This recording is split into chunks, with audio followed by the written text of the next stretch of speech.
નમસ્કાર દર્શક મિત્રો, ફરી એકવાર ગુજરાત સમાચાર યુટ્યુબ ચેનલમાં આપનું સ્વાગત છે। વાત કરીએ આજના સમાચારની તો દેવા માફી અંગે મોટી જાહેરાત। 2016માં હપ્તાને લઈ આવ્યા મોટા સમાચાર। ખેડૂતો માટે સારથી પોર્ટલ લોન્ચ કરાયું। સરકારની ખેડૂતો માટે મોટી જાહેરાત। ખેડૂતોને 15,000 રૂપિયાની સહાય। રાશન કાર્ડ ધારકોને મળશે મફત વસ્તુ। ખેડૂતોને પાક વીમો મળશે। બગદાણા તરફથી અયોધ્યામાં ભોજન। પાક ધિરાણ લોન માફ અંગે મોટા સમાચાર। આ તમામ સમાચાર વિગતવાર જાણવા માટે વિડિયો છેલ્લે સુધી જોતા રહેજો। સૌપ્રથમ દેવા માફી અંગે મોટી જાહેરાત। ખેડૂત દેવા માફ કરવાને લઈને સરકાર અને ખેડૂત આગેવાનો વચ્ચે ફરી એકવાર મામલો ગરમાયો છે। આ વર્ષે કમોસમી વરસાદ, વાવાઝોડું અને બજારમાં મંદીના કારણે ખેડૂતોને ભારે નુકસાન થયું છે। એને ખેડૂતો પાસે જૂના દેવા ભરવા માટે પણ પૈસા નથી, જેથી ખેડૂતોને દેવાના ભારમાંથી રાહત આપવા દેવા માફ કરવામાં આવે અને ખેડૂતોને સહાય આપવામાં આવે તેવી માંગ કરવામાં આવી છે। જ્યારે છેલ્લા 15 વર્ષમાં દરેક રાજ્યોમાં ખેડૂત દેવા માફ થાય છે, પણ ગુજરાતમાં દેવા માફ થતા નથી। ત્યારબાદ 2016માં હપ્તાને લઈ મોટા સમાચાર। 15મા હપ્તાનો લાભ મળ્યા બાદ દેશભરના કરોડો ખેડૂતો હવે પ્રધાનમંત્રી કિસાન સન્માન નિધિ યોજનાના 16મા હપ્તાની રાહ જોઈ રહ્યા છે। આવી સ્થિતિમાં ઘણા ખેડૂતો પૂછી રહ્યા છે કે સરકાર પીએમ કિસાન સન્માન નિધિ યોજનાનો 16મો હપ્તો ક્યારે મોકલી શકે છે। મીડિયા રિપોર્ટ્સ અનુસાર 16મો હપ્તો માર્ચ મહિનામાં ગમે ત્યારે રિલીઝ થઈ શકે છે। તેમજ લોકસભાની ચૂંટણીની તારીખોની જાહેરાત અને આચારસંહિતા લાગુ થાય તે પહેલા સરકાર 16મા હપ્તાની સાથે 17મો હપ્તો પણ જાહેર કરી શકે છે। ત્યારબાદ સરકારની ખેડૂતો માટે મોટી જાહેરાત। સરકાર ખેડૂતોને મોટી ભેટ આપવાની તૈયારી કરી રહી છે। મોદી સરકાર પ્રધાનમંત્રી ફસલ વીમા યોજના હેઠળ ખેડૂતોને પાક માટે આપવામાં આવતા વીમા કવરેજની વ્યાપ વધારવા જઈ રહી છે। આગામી દિવસોમાં ખેડૂતોને આ યોજના હેઠળ તળાવ, ટ્રેક્ટર અને પશુઓ વગેરે માટે વીમા કવચનો લાભ મળી શકે તે માટે આવી તૈયારીઓ ચાલી રહી છે। મોદી સરકાર આ માટે 30,000 કરોડ રૂપિયાની જોગવાઈ કરી શકે છે। ત્યારબાદ ખેડૂતો માટે સારથી પોર્ટલ લોન્ચ કરાયો। કેન્દ્ર સરકારે પીએમ ફસલ વીમા યોજના સાથે ડિજિટલ મોડમાં વિવિધ વીમા ઉત્પાદનો અને સેવાઓ પૂરી પાડવા માટે સારથી પોર્ટલ શરૂ કર્યું છે। કિસાન રક્ષક પોર્ટલ હેઠળ 14,447 હેલ્પલાઇન નંબર ખેડૂતોની ફરિયાદોના નિવારણ માટે ઉપલબ્ધ કરવામાં આવ્યો છે। હેલ્પલાઇન નંબરથી ખેડૂતો પાક વીમો, કિસાન ક્રેડિટ કાર્ડ અને વિવિધ વીમા યોજનાની સંપૂર્ણ જાણકારી મેળવી શકે છે। ત્યારબાદ રાશન કાર્ડ ધારકોને મળશે મફત વસ્તુ। જો તમે પણ પ્રધાનમંત્રી ગરીબ કલ્યાણ યોજનાનો લાભ લઈ રહ્યા છો, તો હવેથી તમને 35 કિલો મફત અનાજ મળશે। મોદી સરકારે નવા વર્ષમાં આ મોટો નિર્ણય લીધો હતો અને તે માટે તમામ રાજ્યો દિશા નિર્દેશ પણ આપી દેવાયા છે। 1 ફેબ્રુઆરીથી અંદાજે 80 કરોડથી વધુ લોકોને માત અનાજની સુવિધા મળશે। આમાં મહત્વની વાત તો એ છે કે તમને આખું વર્ષ ફ્રી અનાજનો કાયદો મળશે। બગદાણા તરફથી અયોધ્યામાં ભોજન।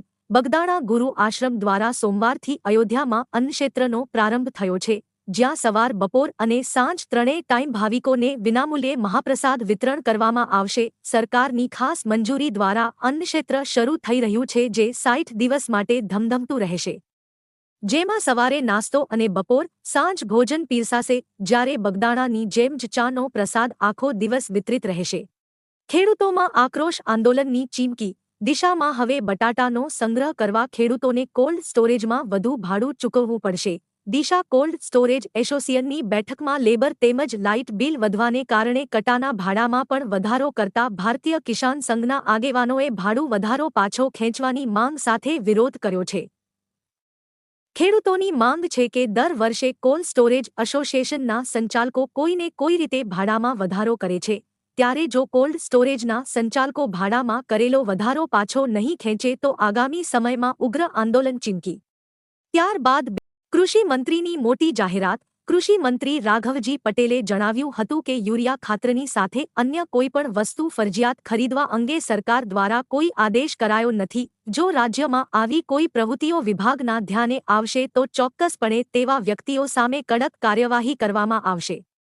ત્યારબાદ હવે દિવસે વીજળીને લઈ ખેડૂતો માટે મહત્વના સમાચાર। ચૂંટણી સમયે 24 કલાક વીજળી આપવાના વાયદા કરનાર ગુજરાત સરકાર હવે ફરી રહી છે। વિધાનસભામાં ખુદ સરકારે કબૂલાત કરી છે કે ગુજરાતના ખેડૂતોને 15 કલાક વીજળી આપવાનું કોઈ પણ આયોજન નથી. સરકારનું કહેવું છે કે હાલમાં જરૂરિયાત મુજબ 8 કલાકથી વધુ વીજળી આપવામાં આવી રહી છે, એટલે કે 10 કલાક વીજળી આપવામાં આવી રહી છે.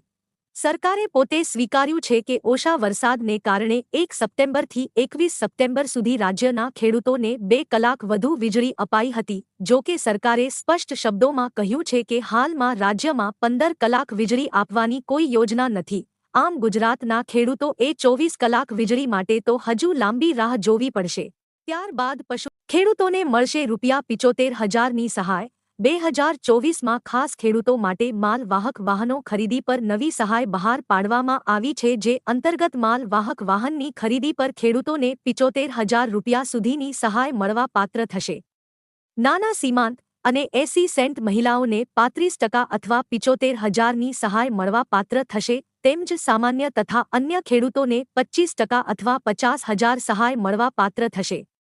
ત્યારબાદ અંબાલાલ પટેલની મોટી આગાહી. અંબાલાલ પટેલે ગુજરાતમાં કમોસમી વરસાદની આગાહી કરી છે, ત્યારે વેસ્ટર્ન ડિસ્ટર્બન્સને કારણે સૌરાષ્ટ્ર, ઉત્તર ગુજરાત અને કચ્છમાં વાદળો બની શકે છે. ફેબ્રુઆરીમાં કમોસમી વરસાદ નડશે. ફેબ્રુઆરીમાં જ ઠંડીનો એક રાઉન્ડ આવશે. 7 થી 12 ફેબ્રુઆરી સુધી શિયાળા જેવો માહોલ જોવા મળી શકે છે.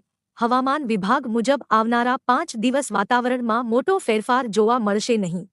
ત્યારબાદ લોકસભાની ચૂંટણીનો ખેડૂતો દ્વારા બહિષ્કાર કરવાનો નિર્ણય. ફરી યોજાશે જળ આંદોલન. બનાસકાંઠા જિલ્લામાં ફરી એકવાર જળ આંદોલન શરૂ થવાના સંકેતો વર્તાયા છે. કર્માવત તળાવ ભરવાને મામલે ખેડૂતોમાં ફરી એકવાર રોષ ફેલાયો છે, જેને લઈ હવે સ્થાનિક ખેડૂતો જળ આંદોલન કરવાના મૂડમાં જોવા મળી રહ્યા છે. ખેડૂતોએ હવે લોકસભાની ચૂંટણીનો બહિષ્કાર કરવાનો નિર્ણય કર્યો છે. વર્ષ અગાઉ પણ જળ આંદોલન બનાસકાંઠામાં કરવામાં આવ્યું હતું, જેમાં તે વખતે 125 જેટલા ગામડાઓના ખેડૂતો અને પશુપાલકો જોડાયા હતા. મહિલાઓની મોટી સંખ્યા પણ જોવા મળી હતી. ત્યારબાદ સરકાર ટેકાના ભાવે કરશે ખરીદી. ખેડૂતો પાસેથી સરકાર વર્ષ 2023થી 24 માટે તુવેર, ચણા અને રાયડાની ટેકાના ભાવે ખરીદી કરશે. સરકાર તુવેર ₹7,000 પ્રતિ ક્વિન્ટલ, ચણા ₹5,440 પ્રતિ ક્વિન્ટલ અને રાયડો ₹5,150 પ્રતિ ક્વિન્ટલના ભાવે ખરીદી કરશે. ખેડૂતો આગામી તારીખ 5 ફેબ્રુઆરીથી 29 ફેબ્રુઆરી સુધી ઇગ્રામ કેન્દ્રો ખાતેથી ઇ-સમૃદ્ધિ પોર્ટલ પર ઓનલાઈન નોંધણી કરાવી શકશે. ત્યારબાદ ખેડૂતોને મળશે ખેત તલાવડી સહાય. રાજ્યના ખેડૂતોને ખેત તલાવડીમાં પ્લાસ્ટિક લેયર ફિટ કરી આપવાની યોજના અન્વયે 40 તાલુકાઓની 2,136 અરજીઓનો જળ સંપત્તિ મંત્રી કુંવરજી બાવળિયાના હસ્તે ગાંધીનગર ખાતે ઓનલાઈન ડ્રો યોજાયો હતો, જેના પરિણામો વિભાગની વેબસાઇટ પર મૂકવામાં આવ્યા છે. આ સિવાયના બાકી રહેલા તાલુકામાં મળેલી અરજીઓ પૈકી પ્રાથમિક ચકાસણી બાદ પાત્રતા ધરાવતા તમામ અરજદારોની અરજીઓ મંજૂર કરવામાં આવશે.